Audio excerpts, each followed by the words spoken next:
So with that being said, our teams that are doing well right now are back-to-back. So with that being said, Bell has us with the Storm, who have won, 6 of the last 7? They have, yeah.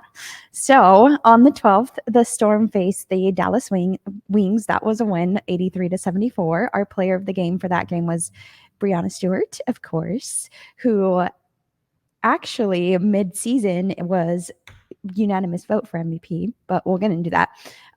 So Breanna Stewart, 19.7 rebounds, 3 assists. Our second player of the game was Ezzy Magbegor with 13 points, 8 rebounds, and 1 assist.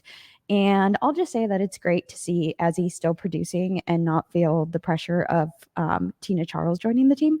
And she's still remaining consistent. So that's great for her. On the 17th, they played the Indiana Fever. That was also a win, 81-65. This is the second time that they beat the Fever in, I believe it was a couple weeks.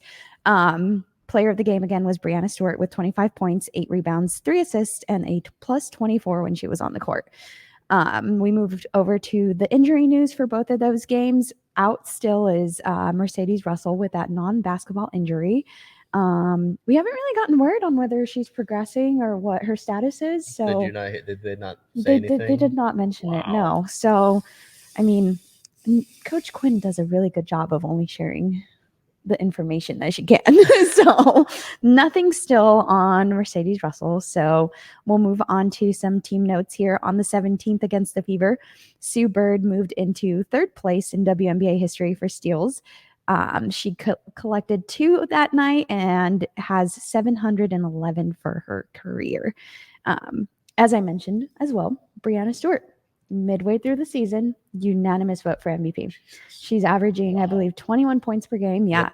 I feel like it's rare that we see her score under 25. I mean, she did here against the Wings, but that consistency is crazy. Well, and then something else, I mean, you mentioned that. Obviously, she leads the league in that.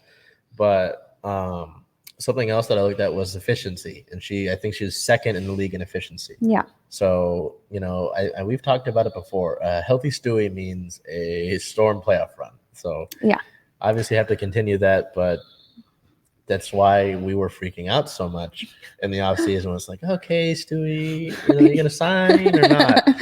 So, obviously, that's still got to be determined in the offseason because of the CBA and playing overseas and all that. But I don't have any words. I don't need to explain Breanna Stewart to anybody. Yeah, we're just enjoying the ride. And of course, it's so amazing to be there whenever we get the chance to on Sue Bird's final season. So that brings us to their record and standings. They're currently 17-8. They're 2nd in the Western Conference, 1 game behind the Las Vegas Aces for 1st.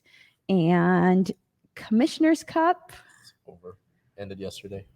Did it? Yeah. Who won that? I think the Aces did.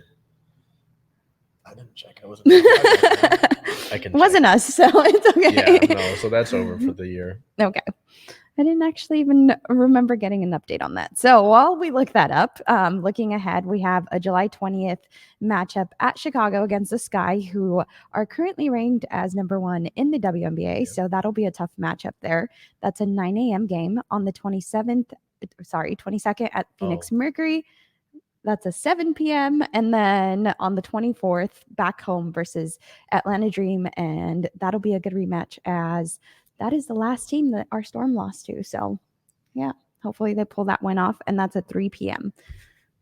Commissioner's Cup? No. Oh, Commissioner's Cup. Sorry.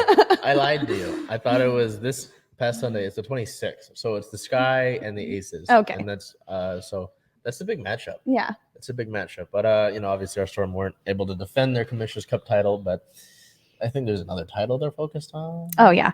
Agreed. But, yes, so that's on the 26th. My apologies. Next Tuesday. Okay. And that about wraps up our WNBA